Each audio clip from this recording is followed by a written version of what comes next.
नमस्कार किसान भाइयों, अगर आप भी बरसाती खीरा की खेती करने की सोच रहे हैं तो आपको इस वीडियो में बरसाती खीरा करने के तरीके से लेकर सारी जानकारी मिलने वाली है। इसलिए किसान भाइयों, वीडियो को लास्ट तक पूरा देखें और वीडियो के अंत में वीडियो को लाइक कर चैनल को सब्सक्राइब करना बिल्कुल ना भूलें। किसान भाइयों, बरसाती खीरा की खेती करने के लिए हमें सबसे पहले खेत का चुनाव करना होता है। खेत का चुनाव करने में हमें यह ध्यान रखना है कि खेत में जल निकास की व्यवस्था अवश्य हो, क्योंकि अगर हमारे खेत में जल निकास की व्यवस्था नहीं होगी तो अत्यधिक बारिश के कारण हमारी फसल खराब हो सकती है। किसान भाइयों, खेत का चुनाव करने के पश्चात हमें खेत की अच्छे से जुताई कर लेनी होती है। उसके पश्चात हमें खेत में पर्याप्त मात्रा में गोबर की कंपोस्ट खाद हमें डाल देनी है। खाद डालने के पश्चात उसको एक बार फिर से मिक्स करके पाटा लगा देना है। किसान भाइयों, पाटा लगाने के बाद इस बात का हमेशा ध्यान रखें कि बरसाती खीरे की खेती हमें हमेशा ड्रेन विधि द्वारा करनी होती है।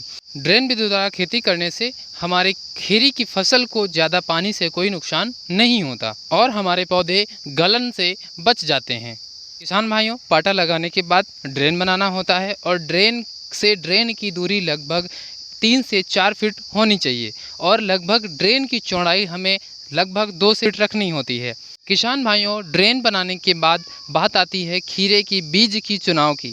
किसान भाइयों, बरसात के मौसम में बोए जाने वाले खीरे की कुछ उच्च गुणवत्ता वाली वेराइटीज़ मार्केट में उपलब्ध हैं, उनका चुनाव हमें करना है। उसके पश्चात आपको खीरे की बुआई करना है। किसान भाइयों, खीरे की बुआई के लिए आप खीरे के बीज को सीधे ड्रेन के ऊपर बिजाई कर सकते हैं या फिर नर्सरी तैयार कर भी पौधे की रोपाई कर सकते हैं। किसान भाइयों, अगर आप बिजाई करते हैं तो हमेशा यह याद रखें कि हमें एक जगह पर 2 बीजों का बिजाई करना है और साथ ही अगर आप नर्सरी से पौधों की रोपाई करना चाहते हैं तो किसान भाइयों, पौधे से पौधे की न्यूनतम दूरी 1 फीट से 1.5 फीट तक रखनी होती है।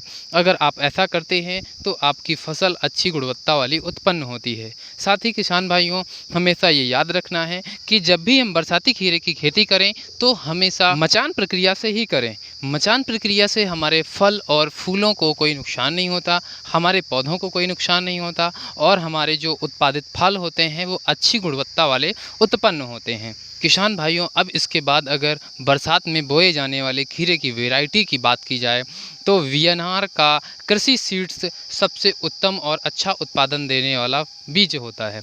किसान भाइयों, इस वैरायटी में जो खीरा उत्पन्न होता है उसका साइज़ लगभग 18 से 20 सेंटीमीटर होता है। इसकी चौड़ाई लगभग 2 से 3 सेंटीमीटर होती है और इस फल का वज़न लगभग 200 से 300 ग्राम का होता है और यह खीरा हल्के हरे रंग का होता है। किसान भाइयों, हल्के हरे रंग के होने के कारण ये बहुत ही आकर्षक दिखता है, जिसके कारण मंडी में हमें इसका अच्छा रेट मिल जाता है। किसान भाइयों, ये थी बरसात में खीरे की खेती करने के लिए कुछ जानकारी। अगर वीडियो अच्छी लगी हो तो वीडियो को लाइक करें और चैनल को सब्सक्राइब करना बिल्कुल ना भूलें। मिलते हैं एक और नई वीडियो में एक और नए कंटेंट के साथ। तब तक के लिए नमस्कार, जय हिंद।